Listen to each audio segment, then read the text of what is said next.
नमस्कार।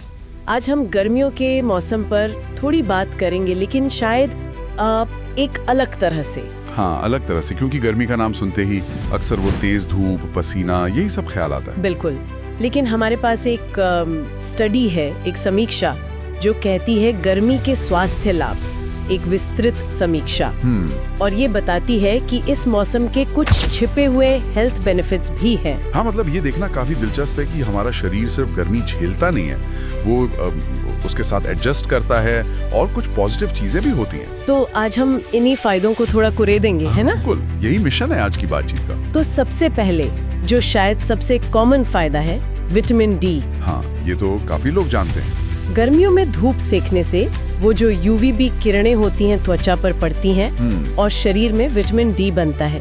स्रोत तो यही कहता है। बिल्कुल, और ये हड्डियों के लिए, इम्यूनिटी के लिए, यहाँ तक कि मूड के लिए भी बहुत जरूरी है। और अच्छी बात ये है कि ये बिल्कुल नेचुरल प्रोसेस है ना? एकदम। और देखिए, विटामिन डी का बनना ये शरीर के कितने सारे कामों के लिए जरूरी है, और गर्मियों की धूप इसका एक बहुत शक्तिशाली सोर्स है। अच्छा, विटामिन डी वाली बात तो समझ आई, लेकिन पसीना, उसे तो हम बस परेशानी समझते हैं। हाँ, अक्सर तो यही लगता है। समीक्षा में इसके बारे में क्या है, कोई फायदा? हाँ है।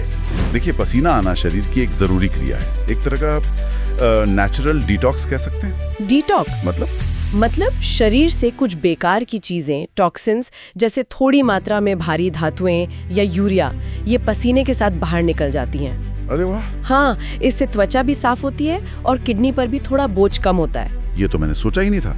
मतलब पसीना आना सिर्फ गर्मी लगना नहीं, शरीर की सफाई भी है। हाँ बिल्कुल। और स्रोत में वजन घटाने का भी जिक्र था पसीने से।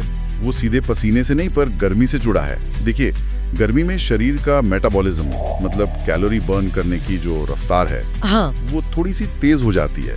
शरीर को अपना तापमान मेंटेन करने के लिए ज्यादा मेहनत करनी पड़ती है। अच्छा। तो उससे थोड़ी ज्यादा कैलोरी बर्न होती हैं, आराम करते हुए भी।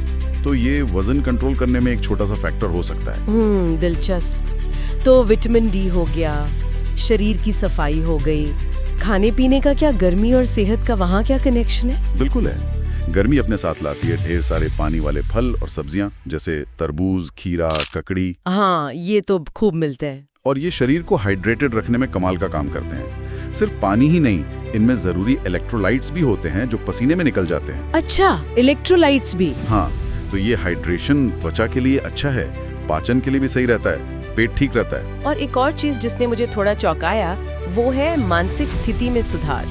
मतलब धूप से मूड अच्छा होता है। हाँ बिल्कुल, ये एक जाना माना कनेक्शन है। सूरज की रोशनी हमारे दिमाग में सेरोटोनिन नाम का केमिकल रिलीज करने में मदद करती है। सेरोटोनिन, अच्छा, वो जिसे हैप्पी हार्मोन भी कहते हैं। हाँ वही। तो इससे मूड बेहतर होता है, थोड़ा तनाव कम महसूस हो सकता है, फोकस करने में भी मदद मिलती है। कमाल है। तो मतलब धूप सिर्फ विटामिन डी ही नहीं देती, मूड बूस्टर भी है, कह सकते हैं। ये मौसम और मानसिक स्वास्थ्य का एक गहरा रिश्ता दिखाता है। और शायद क्या इसका इम्यूनिटी से भी कोई लेना देना है? स्रोत में इसका भी जिक्र था शायद। हाँ, एक इशारा है उस तरफ भी। देखिए, जब मूड अच्छा होता है और गर्मी में लोग अक्सर थोड़े ज्यादा एक्टिव भी होते हैं, बाहर निकलते हैं। हाँ, ये तो है। तो ये बढ़ी हुई शारीरिक एक्टिविटी और बेहतर मूड दोनों मिलकर शायद इम्यून सिस्टम को भी थोड़ा मजबूत करते हैं। ये एक अप्रत्यक्ष फायदा हो सकता है। तो कुल मिलाकर अगर हम इस पूरी बातचीत को समेटें, तो गर्मी का मौसम सिर्फ चैलेंजेस नहीं लाता। नहीं, बिल्कुल नहीं। बल्कि ये हमें विटामिन डी देता है, शरीर की सफाई में मदद करता है, हाइड्रेशन के अच्छे मौके देता है। हाँ, और बेहतर मूड और शायद एक मजबूत इम्यून सिस्टम भी। बिल्कुल सही कहा। तो बात बस इतनी है कि अगर हम थोड़ी सावधानी बरतें, जैसे पानी खूब पिएं, तेज धूप से बचें, मौसम के हिसाब से खाएं पिएं। हाँ, संतुलन जरूरी है। हाँ, संतुलन। तो ये मौसम शरीर और मन दोनों के लिए ही काफी फायदेमंद हो सकता है। तो जाते जाते एक सवाल श्रोताओं के लिए छोड़ जाते हैं। हाँ, क्या गर्मी के इन छिपे हुए पॉजिटिव पहलुओं को जानने के बाद हम इस मौसम को महसूस करने का अपना नजरिया थोड़ा बदल सकते हैं? सोचने वाली बात है, बिल्कुल।